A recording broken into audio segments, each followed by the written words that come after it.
Chapitre 8. Le récit du frère Peter. L'aube commençait à poindre quand nous arrivâmes chez Andrew. Nous entrâmes dans sa cuisine, qui donnait sur une cour pavée. Il m'offrit de partager son petit déjeuner. Ce n'était pas grand-chose, juste un œuf et une tranche de pain grillé. Je le remerciai, mais je devais refuser, car je poursuivais mon jeûne. Manger, c'était accepter de ne plus revoir l'épouvanteur et de ne plus affronter le fléau avec lui. De toute façon, je n'avais pas faim.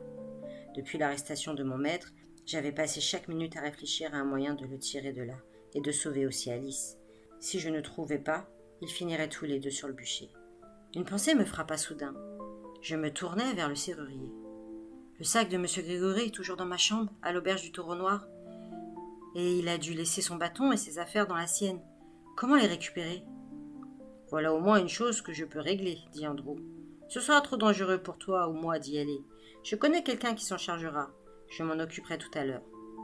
Tandis que je regardais Andrew manger, un son lugubre retentit, au loin.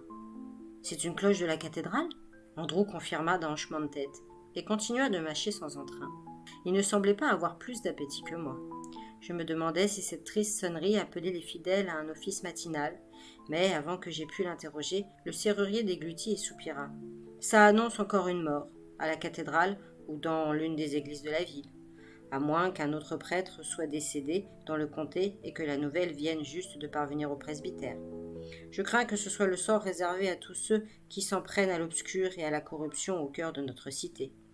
On entend souvent le glas ces temps-ci. Cette idée me fit frissonner. Je repris. Les habitants de Princeton savent-ils que le fléau est le responsable de cette période de malheur, ou les prêtres sont-ils les seuls à être au courant ? La présence du fléau est connue de tous, dans le quartier de la cathédrale. La plupart des gens ont muré la porte de leur cave. La peur est partout, mêlée de superstition. Qui pourrait blâmer ces malheureux, puisqu'ils ne peuvent même plus compter sur leurs prêtres pour les protéger. Pas étonnant que les congrégations voient leur effectif décroître. Avez-vous terminé la clé ? Les épaules d'Andrew s'affaissèrent. Oui, hélas, mon pauvre John n'en aura plus l'usage. Je me mis à parler très vite pour qu'il ne puisse m'interrompre et que j'aie le temps d'expliquer mon plan. C'est nous qui nous en servirons. Les catacombes s'étendent sous la cathédrale et sous le presbytère. Il y a sûrement un moyen d'y accéder par là. Nous attendrons la nuit, et quand tout le monde dormira, nous pénétrerons dans le bâtiment. Ce serait de la folie, fit Andrew en secouant la tête. Le presbytère est immense. Il compte une infinité de pièces, dans les étages et au sous-sol. Nous ignorons où sont enfermés les prisonniers. De plus, ils sont gardés par des soldats en armes. Veux-tu brûler, toi aussi ? Moi pas. Ça vaut le coup d'essayer, insistai-je. Personne ne s'attend à voir quelqu'un surgir par en bas, depuis le territoire même du fléau. Nous jouirons de l'effet de surprise, sans compter que les gardes seront peut-être endormis. Non, refusa fermement le serrurier. Inutile de sacrifier 2 vies de plus. Alors, donnez-moi la clé, j'irai seul. Tu te perdras sans moi. Les galeries sont un vrai labyrinthe. Donc, vous connaissez le chemin. Vous êtes déjà descendu là-dessous. Oui, je sais comment arriver à la grille d'argent. Je ne me suis jamais aventuré plus loin, et n'en ai nulle envie. La dernière fois que j'y suis allé avec John, c'était il y a 20 ans. Cette créature a manqué de le tuer. Et tu as entendu ce que disait mon frère ? Elle n'est plus un simple esprit. Elle se transforme en je ne sais quoi. Nous ignorons ce que nous aurions à affronter. On parle d'un chien noir, féroce, au croc énorme, d'un serpent venimeux. Le fléau peut lire tes pensées, rappelle-toi, et prendre l'aspect de tes pires terreurs. Non, c'est trop dangereux. Quel sort est le pire ? Brûler vif sur le bûcher de l'inquisiteur ou être mis à mort par le fléau ? Je ne saurais trancher. Un gamin comme toi ne devrait pas être confronté à un tel choix. Ne vous inquiétez pas de ça, dis-je. Occupez-vous des serrures. La suite me regarde. Comment espères-tu réussir là où mon frère a échoué ? Il était dans la force de l'âge à l'époque. Et tu n'es qu'un enfant. Je ne suis pas idiot. Je ne compte pas venir à bout du fléau. Je veux simplement mettre l'épouvanteur en sécurité. Andrew continua de secouer la tête. Depuis combien de temps es-tu avec lui ? Bientôt 6 mois. Eh bien, voilà qui résout la question. Tu as beau être plein de bonnes intentions, ton intervention ne fera qu'empirer les choses. L'épouvanteur prétend que la mort par le feu est terrible, la pire agonie qui soit. C'est pourquoi il s'est toujours refusé à brûler les sorcières. Et vous le laisseriez endurer ça ? S'il vous plaît, aidez-le. Nous sommes son unique chance. Cette fois, Andrew ne répliqua rien. Il resta assis un long moment, songeur. Quand il se leva, il me recommanda seulement de ne pas me montrer. Cela me parut de bon augure. Au moins, il ne m'avait pas envoyé faire mes bagages. Je demeurai assis au fond de la cuisine, tapant des talons contre le sol, tandis que le jour se levait lentement. Malgré ma fatigue, je n'avais pas dormi. Après les événements de la nuit, j'en aurais été incapable. Andrew était au travail. Je l'entendais s'activer dans son atelier. De temps en temps, la sonnette de la porte tintait, annonçant l'arrivée ou le départ d'un client. Lorsque le serrurier revint dans la cuisine, il était presque midi. Son expression avait changé. Il me sembla solennel, et quelqu'un le suivait. Je sautai sur mes pieds, prêt à m'enfuir, mais la porte de derrière était verrouillée, et les deux hommes se tenaient devant l'autre issue. Puis je reconnus l'étranger et me détendis. C'était le frère Peter, chargé du sac de l'épouvanteur, de son bâton et de nos manteaux. « Tout va bien, petit », fit Andrew en s'approchant pour mettre les mains sur mon épaule d'un geste rassurant. « Quitte cette mine effarée. Frère Peter est un ami. Tu vois, il t'apporte les affaires de John. » Le frère sourit. Je le remerciai d'un signe de tête et déposai le tout près de ma chaise avant de me rasseoir. Les deux hommes prirent un siège et s'installèrent en face de moi. Frère Peter avait la peau tannée de ceux qui ont travaillé toute leur vie en plein air, sous le soleil et dans le vent. Il était grand et voûté, peut-être à force de se courber vers la terre, avec un plantoir ou un sarcloir depuis trop d'années. Une lueur amicale dansait dans ses yeux écartés, et, en dépit de son nez, aussi crochu qu'un bec de corbeau, mon instinct me souffla que c'était un brave homme. « Eh bien, me dit-il, tu as eu de la chance de tomber sur moi la nuit dernière. Si un autre avait été de ronde, tu aurais été aussitôt réintégré dans ta cellule. Le père Kern se m'a convoqué peu après l'aube, et j'ai dû répondre à pas mal de questions embarrassantes. Il n'était pas content du tout. »« Je suis désolé, murmurai-je. Frère Peter sourit de nouveau. « Ne t'inquiète pas, petit. Je ne suis qu'un jardinier. J'ai la réputation d'être dur d'oreille. Il aura vite mieux à faire que de se soucier de moi, et l'inquisiteur a bien assez de victimes à brûler. Vous vous êtes mis en grand danger en me permettant de fuir. » Frère Peter haussa les épaules, puis il s'adressa à Andrew. « Bien que le père Cairns ce soit votre parent, je ne lui fais pas confiance. J'ai dans l'idée que le fléau le manipule. »« C'est également ce que je crois, » dit Andrew. « John a été dénoncé, et je suis sûr que le fléau tire les ficelles. Il s'est servi du falot personnage qui est notre cousin pour se débarrasser de mon frère, sachant que John était une menace. »« Oui, tu as raison. As-tu remarqué sa main bandée? Il prétend s'être brûlé avec une chandelle. Or, le père Handel souffrait de la même blessure après que le fléau s'est emparé de lui. À mon avis, le père Cairns a donné son sang à cette créature. » Je dus paraître horrifié, car frère Peter se leva et passa un bras autour de mes épaules. « N'aie pas peur, petit. Il reste des hommes honnêtes dans cette cathédrale. Je ne suis qu'un humble frère, mais j'estime être l'un d'eux. J'accomplis la volonté du Seigneur chaque fois que je le peux. Je ferai tout ce qui est en mon pouvoir pour vous aider, toi et ton maître. L'obscur n'a pas encore gagné. Alors mettons-nous à l'ouvrage. Andrew m'a appris que tu étais assez courageux pour envisager de descendre dans les catacombes. Est-ce vrai ? » Il me fixait, frottant le bout de son long nez d'un air pensif. « Puisqu'il faut que quelqu'un le fasse, dis-je, je vais essayer. »« Et si tu te trouves devant ?» Il laissa sa phrase en suspens, comme s'il n'avait pu se résoudre à prononcer le nom terrible. « T'a-t-on parlé de ce que tu risquais d'affronter ?» reprit-il. « Un être qui change d'apparence, qui lit dans les esprits, qui... » Il hésita et regarda autour de lui avant de chuchoter. « Qui peut te presser ?»« Oui, on m'a prévenu, répondis-je, affichant une assurance que j'étais loin de ressentir. Mais j'ai certains atouts. Par exemple, il n'aime pas l'argent. » Je déverrouillai le sac de l'épouvanteur et plongeai la main et en sortis la chaîne d'argent.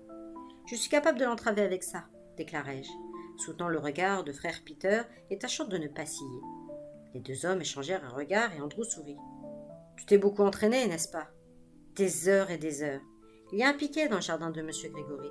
En lançant ma chaîne à une distance de 8 pieds, je l'enroule autour de la cible 9 fois sur 10. Si tu parviens d'une façon ou d'une autre à éviter que cette créature ait à atteindre le presbytère, déclara frère Peter, un élément jouera en ta faveur.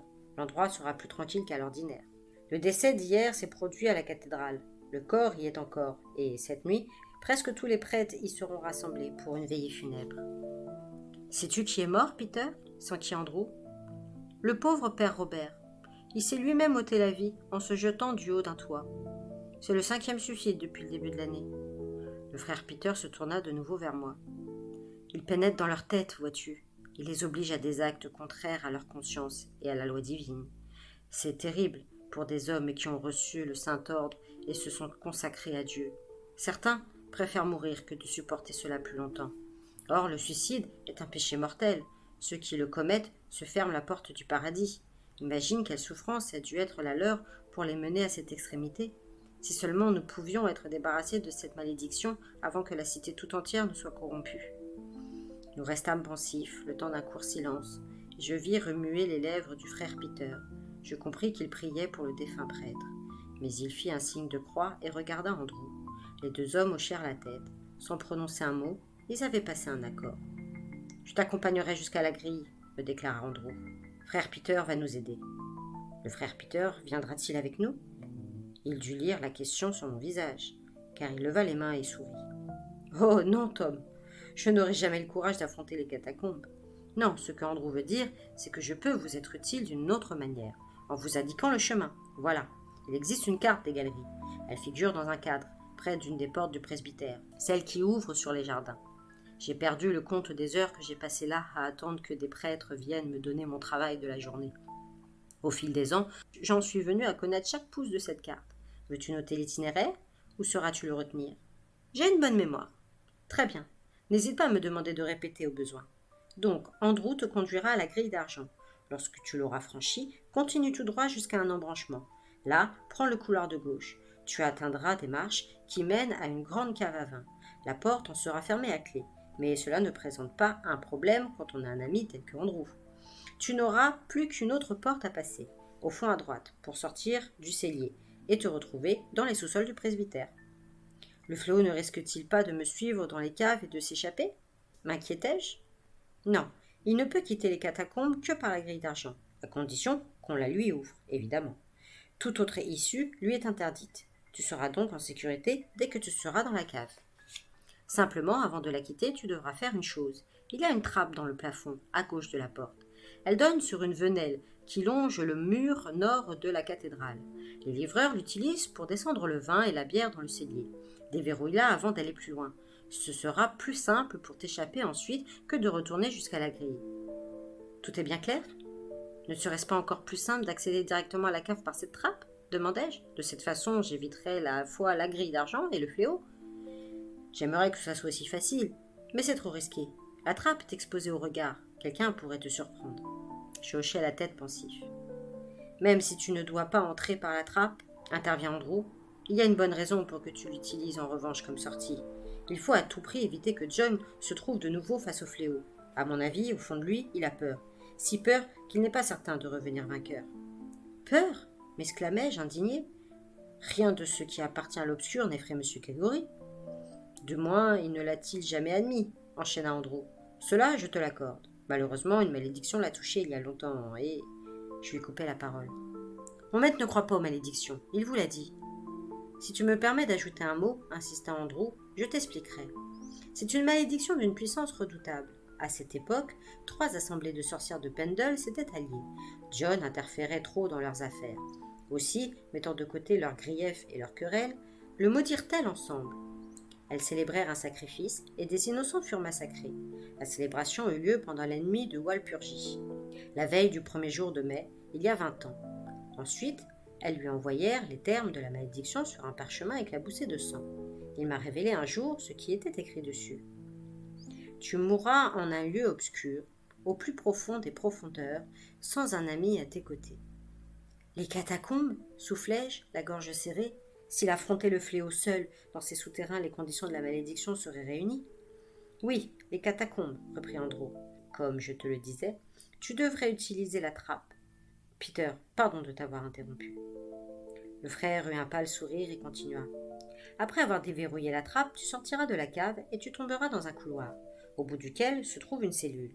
C'est là que l'on enferme les prisonniers. Ton maître sera là. Mais pour y parvenir, il te faudra passer devant le corps de garde. Ce sera le plus dangereux.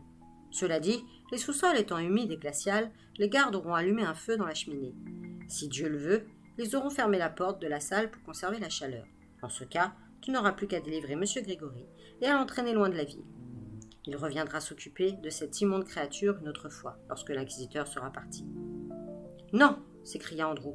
« Après tout ce qui s'est produit, j'espère qu'il ne remettra jamais les pieds ici. »« S'il ne combat pas le fléau, protesta frère Peter, qui le fera ? Je ne crois pas aux malédictions, moi non plus. Avec l'aide de Dieu, John vaincra cet esprit diabolique. La situation empire, et je serai probablement la prochaine victime. Pas toi, Peter. J'ai rencontré peu d'hommes ayant ta force de caractère. Le frère haussa les épaules. Je lutte de mon mieux. Lorsque je l'entends chuchoter à mon oreille, je prie avec plus de ferveur. Dieu nous donne le courage dont nous avons besoin, si nous avons la sagesse de le lui demander. Quelque chose doit être fait, sinon j'ignore comment cette histoire va se terminer. Elle se terminera quand la population en aura assez, dit Andrew. Je m'étonne qu'elle supporte la perversité de l'inquisiteur si longtemps. Certains des prisonniers qui vont être brûlés ont des parents et des amis ici. Les gens seront bientôt à bout. Peut-être, et peut-être pas, grommela frère Peter. Beaucoup aiment le spectacle des bûchers, il ne nous reste qu'à prier.